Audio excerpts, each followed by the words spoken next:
all of these great people who are doing great things, don't let the system define them. You are still better than they say you are.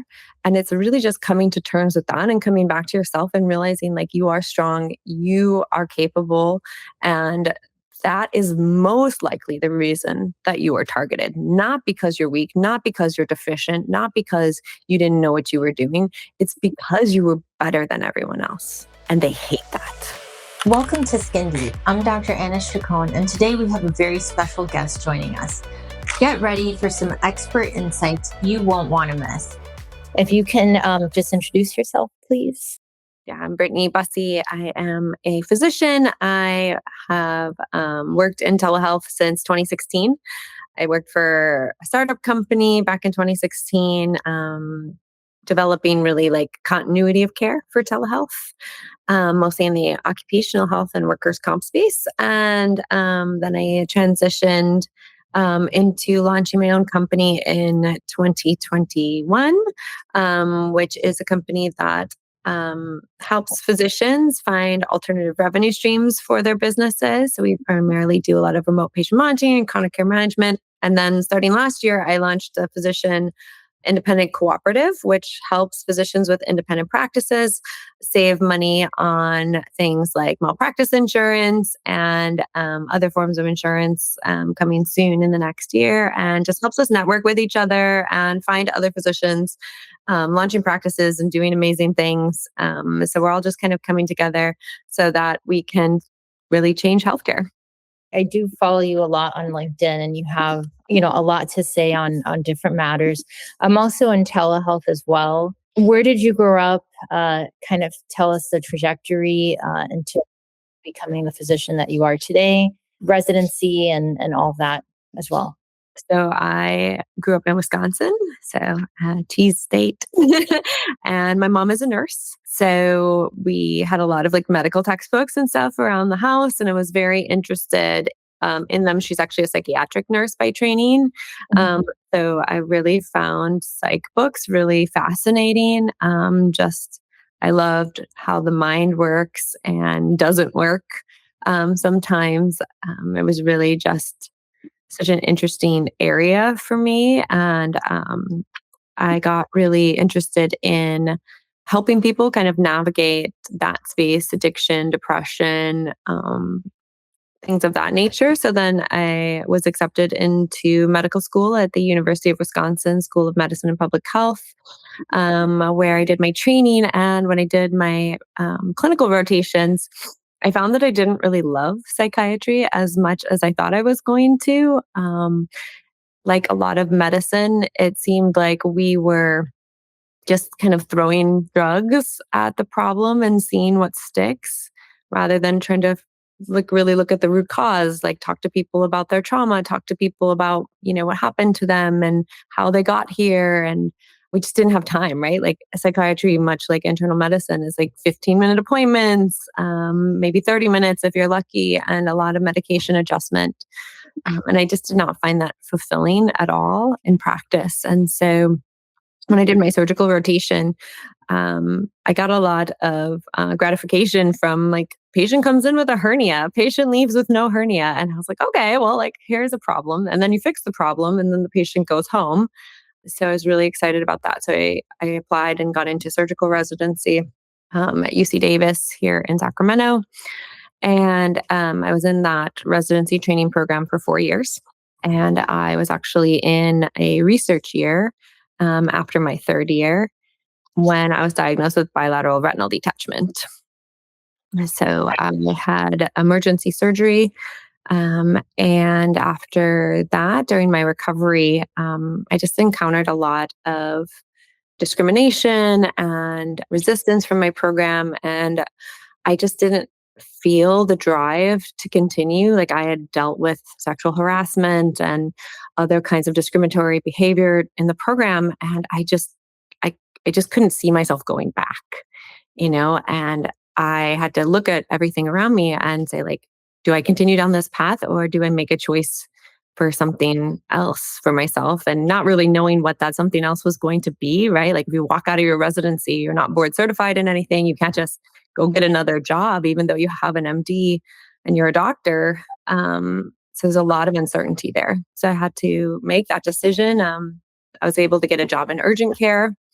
I applied to emergency medicine residency. I didn't get in. Find out later it was due to some things that were said about me from my program director. Had a similar experience too, where it just wasn't discussed at all, brought up. And reading your post on that on LinkedIn, I was like, wow, she's very, but so many people go through this and we put up with it because we almost feel like we have to Mhm. graduate and things like that. And it's sad, because this is illegal, right? Like a lot of the stuff that goes on would just not be permitted anywhere else. And if you were in a normal job, you would just quit. You'd be like, well, I'm just quitting. I'm not putting up with this. Like, after graduation, that's pretty much what I do if I don't like the workplace. Mhm. It's not fixable. If it's not fixable, that's just generally the answer. But as a resident, you're still a student and you're still not really done with your journey, which has been very long so far. So most people are kind of, they feel forced to just continue basically with that sort of abuse. Yeah.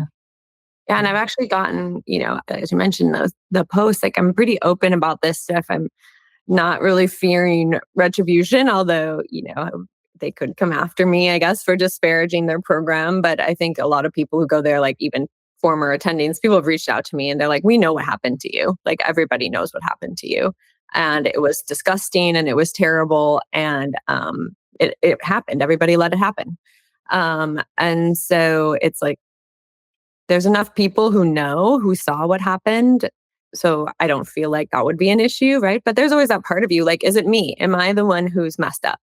Like, did I fail somehow? And I hear that from other individuals who reach out to me, like they're trying to switch residency programs and their current program is sending letters to the board so they can't get a license in another state. They're sending letters to other programs so the person can't continue their training. So when people tell me like, "Oh, you're such a contrarian in healthcare," and to start independent practices or to say to go against the grain or not take insurance, and and like it was a choice I had to make in residency to get out of a situation that was harmful to me, and it set me up for not being able to take insurance or get another job within the system. And I did kind of understand the repercussions at the time, maybe not fully, right? Like, I think I it's didn't something you understand it just don't at all. know. Had I actually understood, and I think they do that on purpose because you won't understand until much after the fact how damaging this can be. And I would advise, did you get an attorney for all that you went through? So not at the time. It was like an interesting situation where by the time I feel like I got confirmation that what had happened was illegal and wrong, and it was like 7 years, 8 years after the fact. Like I just wanted to go on with my life, honestly. I was like so over it and I wanted to create something bigger and better for myself.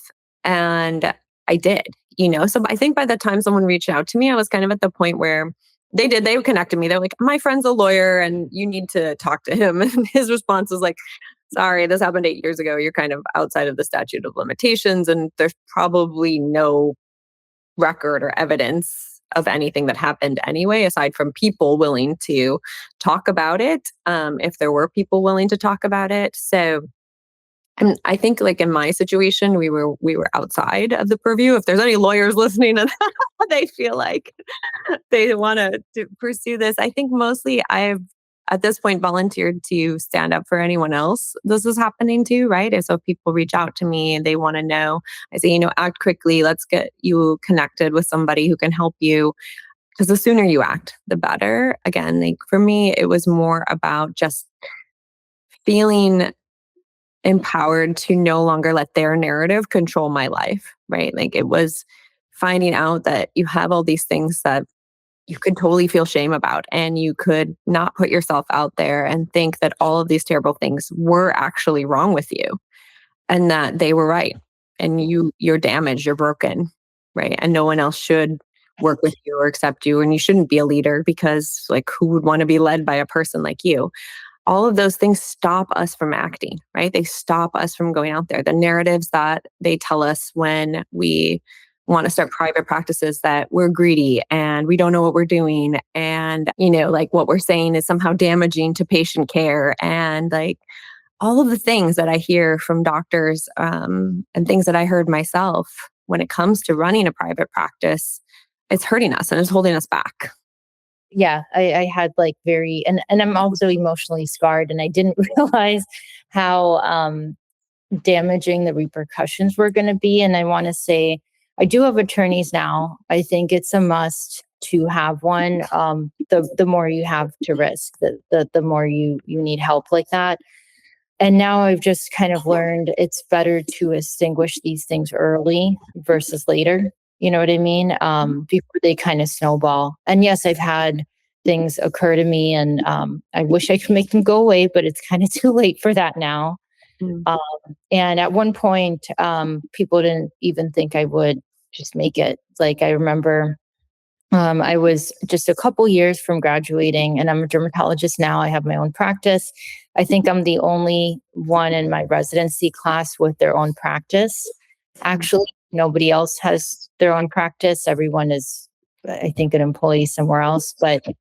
And I was even told, yeah, you're not going to make it. Try something else like family medicine, or here's a list of doctors where you could just be an assistant for them. I mean, that's literally how little people thought I would succeed. And I would say I'm more successful than even my graduating class at this time, even though I don't like comparing myself to other physicians. But yeah, there's definitely needs to be some light on just the abuse that happens in residency, because I think people have gotten away with it far too long and too far. And if you don't really talk about it on social media or online, people would have no idea. This was really, I had no idea how bad this could get, or the consequences, like what you're talking about with the board and people sending letters to the board. I mean, that's just setting you up for failure. Mhm. Have to be prepared to tackle it.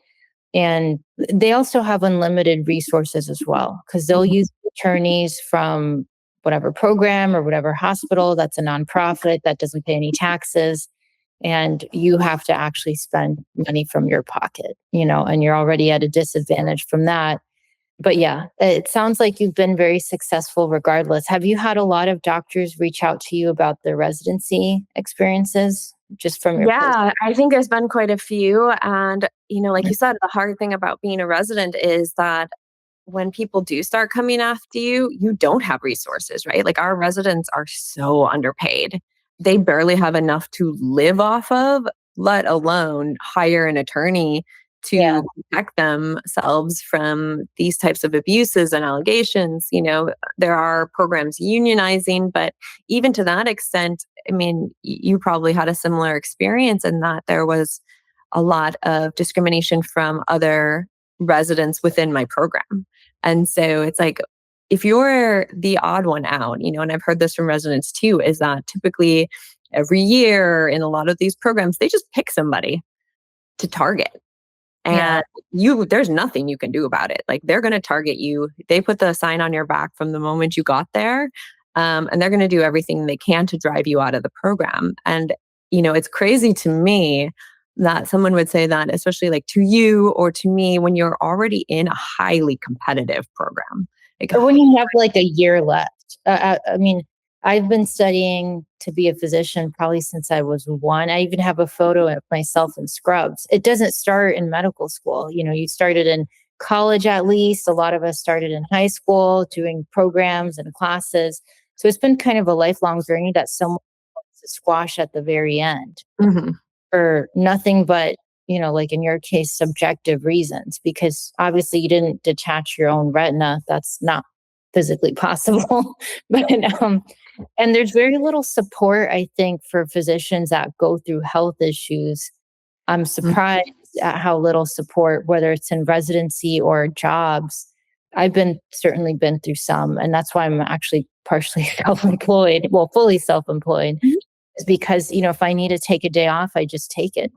Yeah. I don't ask anybody. I don't abuse of it. I go to the doctor way too little, actually, but it's just very difficult to go through something difficult like what you talked about.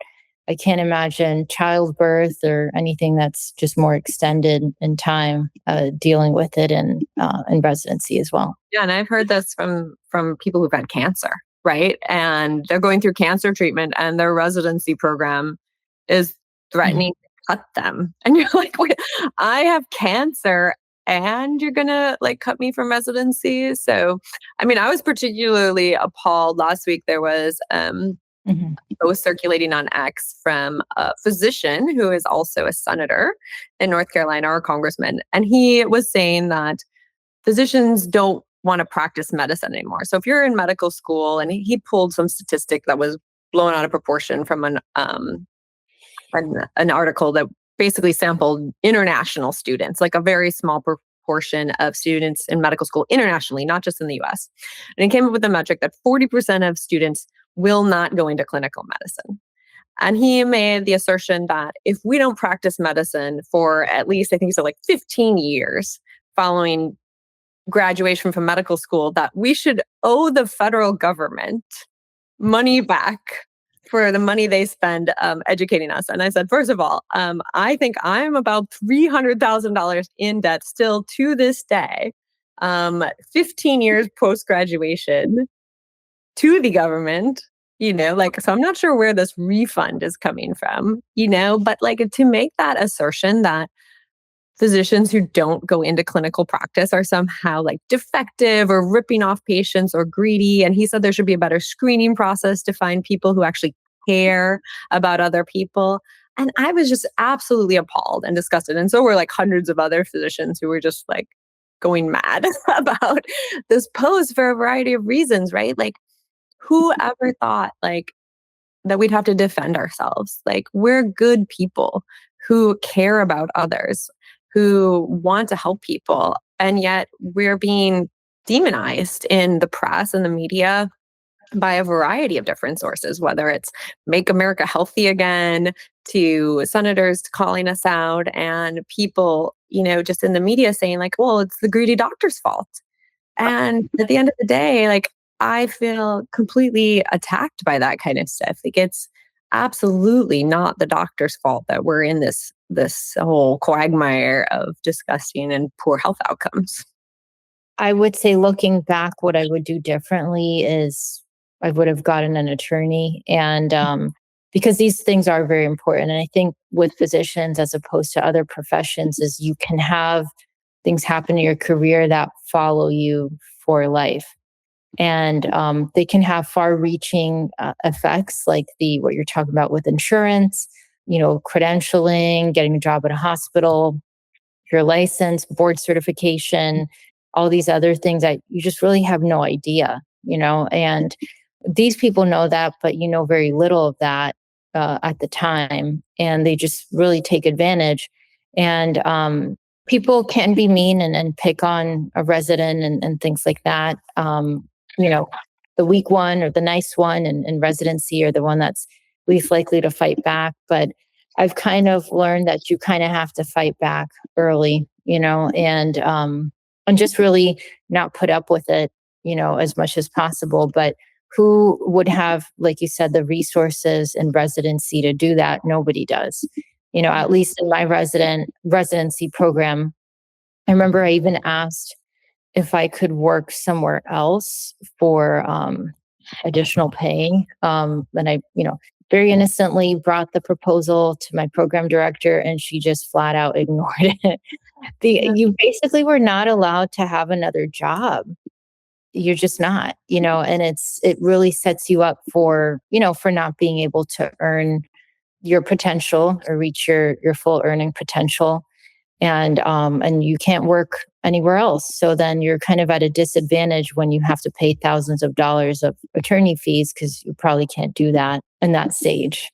And so far I haven't found, as far as like any groups or people, working together to try and find a way to help residents with attorney fees, right? Like, I think that there is space there for us as physicians to stand up for residents, to create potentially a fund to help people, with the help of like good attorneys, who can figure out, which of these cases can we help, which of these things can we actually do something about. And in a lot of cases, like you said, it's so opaque, right? Like you can't even get any information about it. I know, I was trying to help a resident recently, and even just reaching out to my contacts on the medical board, like saying, like, do you know what's happening? Because she doesn't know. Like she got a letter and they're like, oh no, like her case has to be discussed and she has all the information that she's allowed to have. And it's like, well, how is she supposed to defend against allegations that are being made against her if she's not even allowed to see what the allegations are? Like Yeah. that's ridiculous. Like these should not be closed. The same thing with the allegations made against me in these letters of recommendation, right? Letters of recommendation are sealed. You never see them. You drop off your request with, trust that that person has your best interest in mind and is actually going to write you a recommendation letter, not a disrecommendation letter, right? And to find out, I think in my case, it was like 5 years later. And I didn't even, again, know the specifics of it, but it was from a chief resident in emergency medicine at our own home program. And he's like, do you know why you didn't get in? He's like, you had the top scores. He's like, you're a highly qualified candidate. You had 3 years of surgical training, including trauma. He's like, you were like a gold candidate. He's like, do you know why you didn't get in? And I was like, well, no. I mean, I just figured it was like not my time. I don't know. Like I kind of go with the flow. I'm a go with the flow kind of person.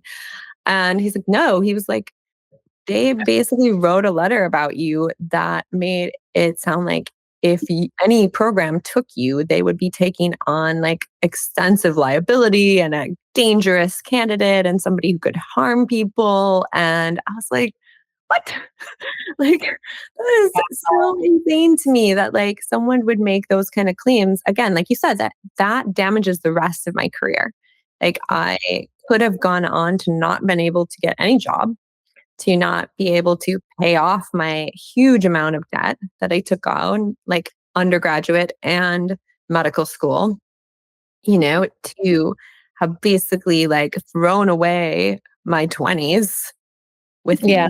I'm like in my last absolutely. year of fertility at this point. I Yeah. understand, and I didn't even realize it. I was like, oh my God, how did this happen? I'm almost 40. And it's because I actually been working so long I didn't notice that like time's up, you know?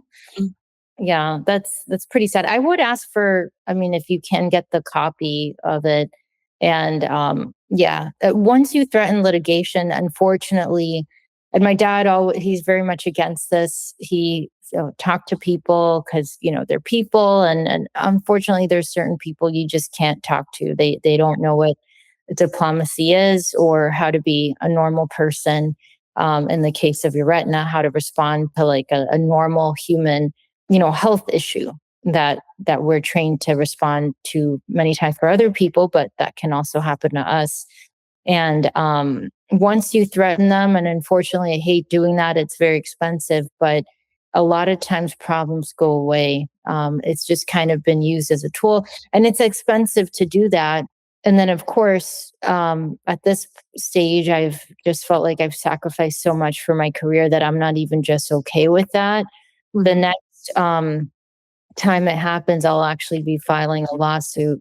Just not okay with even just sending a threatening letter from an attorney. It has to actually be farther than that. I think the pain and suffering have been too much. They've just kind of cost me my fertility.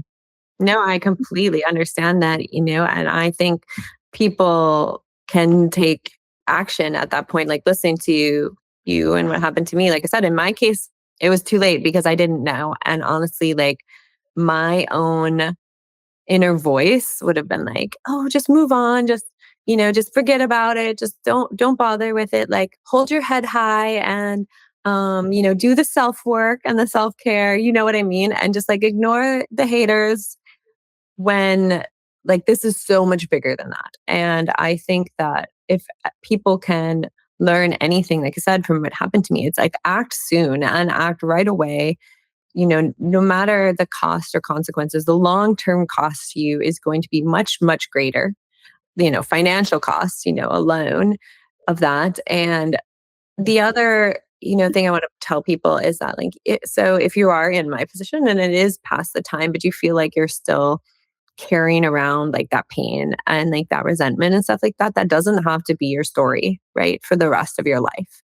And you were victimized, but you don't have to live in a victim mindset. There's a group that was, they would talk about the three kinds of people, right? It's like victims, bullies, and rescuers, right? And then that changed in another dynamic, and victims can become creators, right? And you can take what happened to you and you can make something of it. And that's where I get so much of like my passion and my desire just to like call people out when I see it, right? Like it's like, all right, I'm calling this out. This is bullshit. And we're going to talk about this and we're going to do something about it. We're going to act. We're going to create cooperatives that stand up for independent physicians. We're going to find a way to make this sustainable. We're going to make a better world for ourselves and for our patients. And then hopefully retroactively, we can start to dismantle things like residency programs. Like why? Why should medical students only be allowed to receive their training in residency programs that are directed by hospitals, that are basically indentured servitude, that Yeah. you can't get out of and you can't move forward from? Like, why can't we learn in practice with other physicians? Why is there no apprenticeship model? Like, why is there no other way forward for us? Like, and you can say, like, oh, it needs to be consistent. There needs to be this and that. Like, there is a precedent for this. In fact, like most of human existence is the precedent for this. And you can say like medicine was not worse because of it.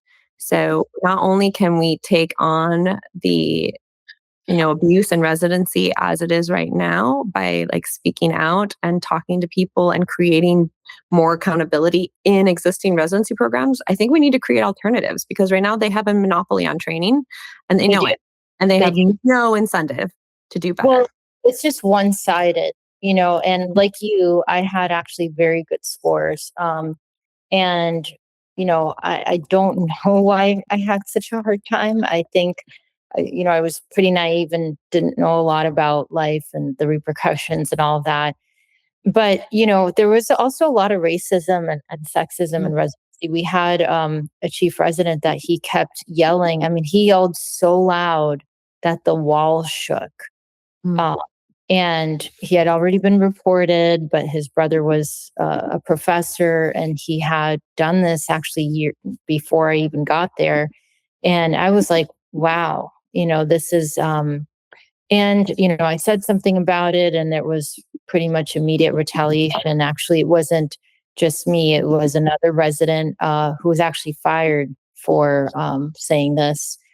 They did a confidential investigation where nothing came out of it, but we actually don't even know the results. So you complain about things and then you get no closure as well, you know? And so yeah. it's very painful, and I think just it's almost embarrassing. I used to be embarrassed to talk about it. I really wanted to sweep it under the rug, traumatized, because I think this kind of belonged more in a psychiatric office in a way, because it's kind of PTSD to even talk about it. Mm. But the more people are aware of this, I think the less people are going to put up with it in the future. Now that there's a way to film stuff, a way to actually document what's going on, which I think back then, I don't think iPhones were very popular, or documentation wasn't as big as it is now. I think if people see or know about this, they would be outraged about this actually going on. And a lot of these hardships are actually very subjective. They have nothing to do with grades, as in your case or in mine, just really nothing to do with academics whatsoever. It was just honestly bad people crossing your path as a human and as a doctor, and sometimes not having a way out. How are they allowed to get away with that and, almost ruin your career entirely? I'm so sorry, all of this happened to you. And it doesn't justify it to say, like, oh, well, look where you are now. Like you're successful. Everything's great. And, I'm like, yeah, that's great. I'm so happy that pushed past this, that you pushed past this, that like you had that, but you're still carrying around these deep wounds. And I remember every time I would talk about things early on, I would just shake. Like my body would just shake and shiver. I was holding like so much trauma in my body and I just couldn't process it. Like to even like think back to some of the things that happened, or it's even down to like the things that you get commended for, right? Like one time I worked for like 48 hours straight in the hospital. Like I technically left, I got in my car and then I was called immediately back for like this horrible case that was coming from an outside hospital. I know surgical residents laugh about the outside hospital, but it happens all the time. And I was up all night stabilizing this person. We were in the OR, we were in the ICU. And like the attending was saying, you have to go home. Like you've been awake too long. And as I was about to leave, my chief resident was like, no, like you have to watch the intern and then you have to go to this case. And I was like, okay, I guess I have to go to the case. So I go to the case and it was the same attending who tried to send me home. And I'm standing there and I'm falling asleep, like literally falling asleep standing up because it was a fluoroscopic case and it was dark in there. And he asked me a question. I'm going like, like roused awake. And he was like, I have a lot of respect for someone who can sleep standing up and still answer questions on the fly. And I was like, this is ridiculous. Like I am in this position where like I've been awake for so long, I can barely keep my eyes open. And I'm expected to respond to critical situations on the fly. And like everything we know about sleep deprivation says like you just can't do that. Right. And then yet here we are rewarding that and rewarding people who can't control themselves emotionally and rewarding, poor behavior in these programs. And, at the same time, being condescending towards people who are kind and caring and also questioning the, existing paradigm and questioning why do we do the things that we do. I think I remember, again, I'm kind of always looking for examples of people who are excelling in the face of challenges or having to go outside of the box. And I, found out like Dr. Peter Attia didn't graduate from his residency. He was just like, I can't continue in in a system that doesn't question the existing paradigm. And when I do question things, like I'm reprimanded and told that like just fall in line, just do what everybody else does.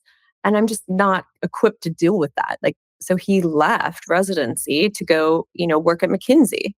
And all of these great people who are doing great things don't let the system define them, right? Like you are still better than they say you are.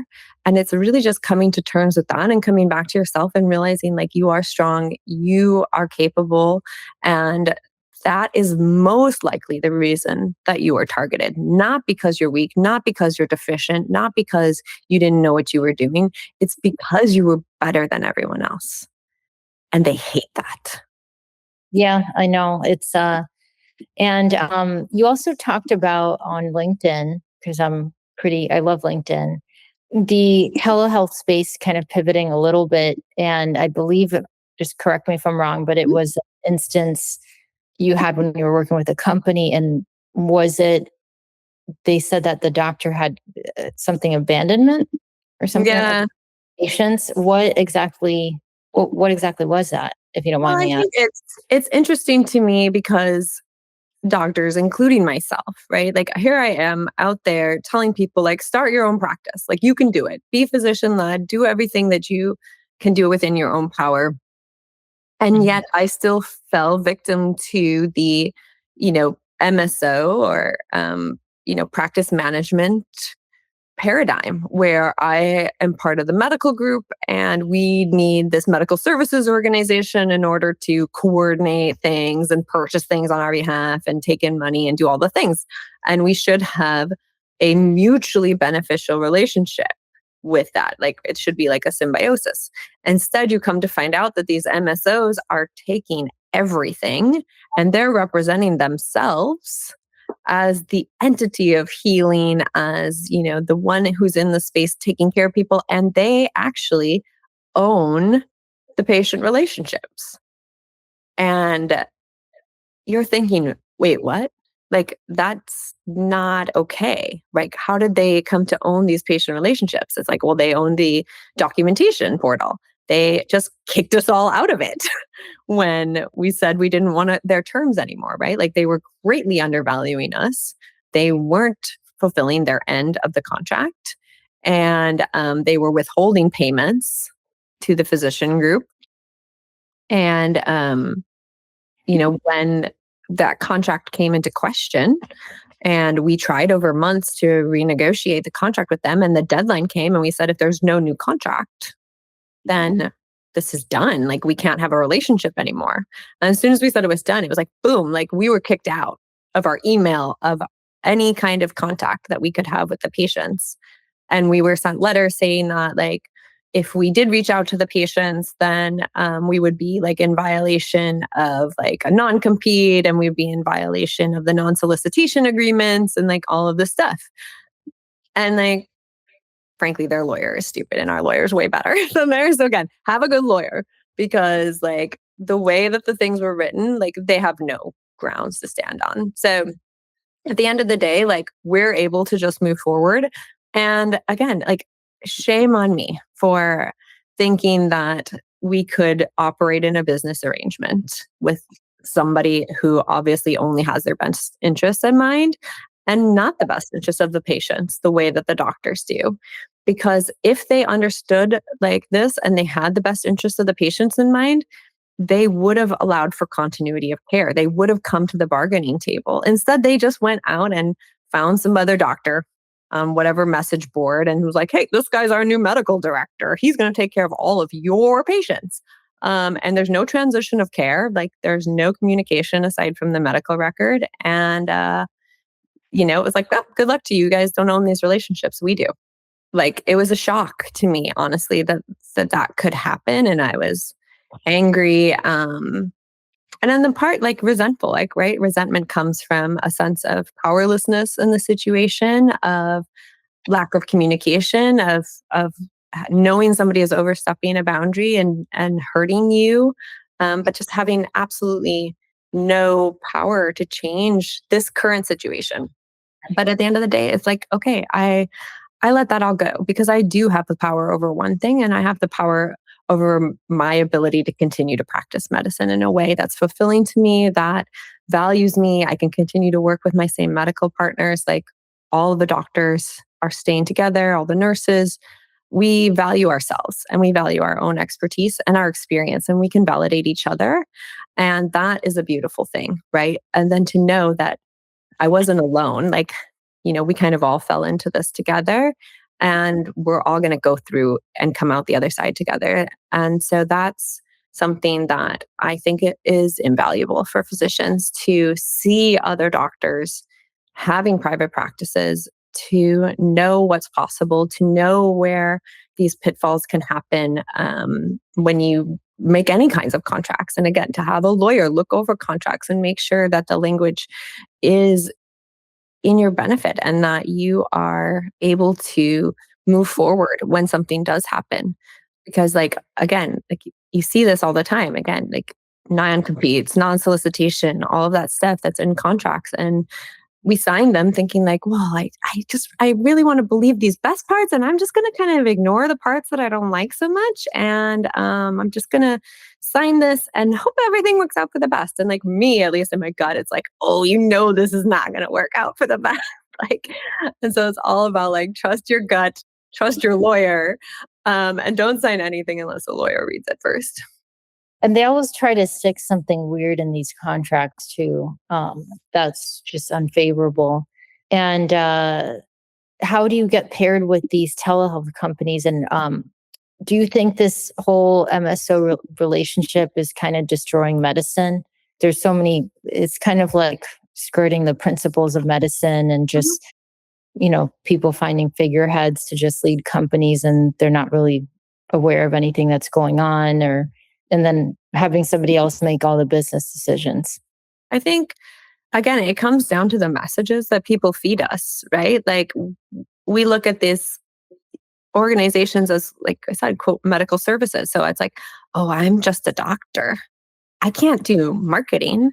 I think like the biggest thing I hear from doctors, who are starting private practices or afraid to take the risk and start a private practice, like, where do I find patients? Right? Like, I'm going to take the risk. I'm going to open a clinic or even just my own telehealth business, right? And that's pretty low financial risk. Like, throw up a website for $500, pay a couple $100 to your state for a PC or a PLLC, get a lawyer to look it over. There's another couple $100, and then the malpractice side, again, I know lots of resources, including our cooperative, that can help physicians with low cost malpractice insurance, especially those just starting out who haven't built a practice yet, in order to be able to afford the costs that come along with these things and just taking some of that financial risk out of it. And even then, they're just like, oh, but if I don't have any people sign up, I don't know how to find people, I can't market myself. And it's all of this is just coming back to, again, this fear of being seen, a fear of failing. We've done everything to this point and we've been super successful. And that's the overachiever's trap, right? Like, we are successful. We define ourselves by our success. And we think the minute that it's hard or we're challenged, if we're not successful overnight, like we see on TikTok or Instagram or something like that, we don't have 1 million followers, like we're going to fail. You don't need 1 million followers. You need maybe 100 patients to pay you a reasonable cash price, right? And you can Yeah. make good living that way. And it's so much more micro than people think. And it's really just adjusting our mindset around that and understanding that we don't need somebody else to do that for us. Like, it is so much simpler, although it is not easy because it does require overcoming this shame and the fear and these, negative messages that have been fed to us over the years. Yeah. And do you have your own practice now? Your own telehealth or in-person practice? So I do. It's still, I guess by the time we launch this, it will be fully operational, but we are in the process of launching right now. It is a precision medicine and performance practice. So I work, with men and women. I do a lot of hormonal management and treatment. We work with people to optimize nutrition. It is a fully cash-based advanced concierge practice that really helps people look at the root cause of their disease processes and live a healthy and full life in every space: mental, physical, emotional, spiritual. Like, I'm getting my meditation teacher training right now, and it's just one of those practices that comes entirely from my heart, and it's authentic to me in the way that I want to care for people. And something I never saw, right, in medical school training, but I want people to see that and to hear that and to feel that. Like, you can have exactly the practice you pictured for yourself, and it doesn't have to fall into one of these corporate buckets that we see out available to us right now. Yeah. And then is it online or in person? So it's 100% digital right now. There will be a top level tier though, where we're going to be coordinating hopefully some in-person events for those patients. Again, really just like white glove, gold level service. What do you have to say? Because, yeah, that was a fear for me. How do you basically get patients when you are starting out? What would you say to physicians who are starting their private practice on that? It's all a process, I think. I would say go out and figure out, first of all, like, what are you really excited about? Mhm. Because it's truly like that excitement in your practice that's going to draw patients to you. Second of Mhm. all, like, know that there are patients out there who are looking for doctors right now, especially a doctor that they can have a relationship with. And so just the simplest thing to do is just like put up a website, start blogging, link that website to all your socials, and just start talking about what you're passionate about. And people will find you, right? Like, there's probably a lot more I can do, like, from an organizational standpoint, and we're going to get to that, I think, as we launch. And there's also like 35 other doctors within my cooperative who are all in various stages of launching practices who probably have way better advice than I do. And I'm going to be, relying on those people as well, right? To ask them, like, what works for you? We have a member, his name's Dr. Josh Engel. He has a really cool podcast called like Your First 100. So if anybody's looking for more tips on how to get those first 100 patients, I know he's interviewing docs about that as well. And he's one of our awesome co-op members who launched his own practice again after finding the system just didn't work for him. So he's been really creative and finding things to do, and I really applaud that. I applaud all of our members who are, thinking outside the box. Yeah, I would love to join the cooperative as well. It sounds very, very interesting. However, you can keep me in the loop. I do a lot of telederm and telehealth. I do have an in-person practice. I'm here right now, waiting for the next patient, but it's always nice to know what other people are doing in telehealth and in private practice. Anything to make this process easier. Yeah, I agree. Thank you once again for joining us. Of course. Thanks, Anna. It was so good to meet you. And thank you for sharing your story as well. Like it is really powerful for us to share our stories for other people.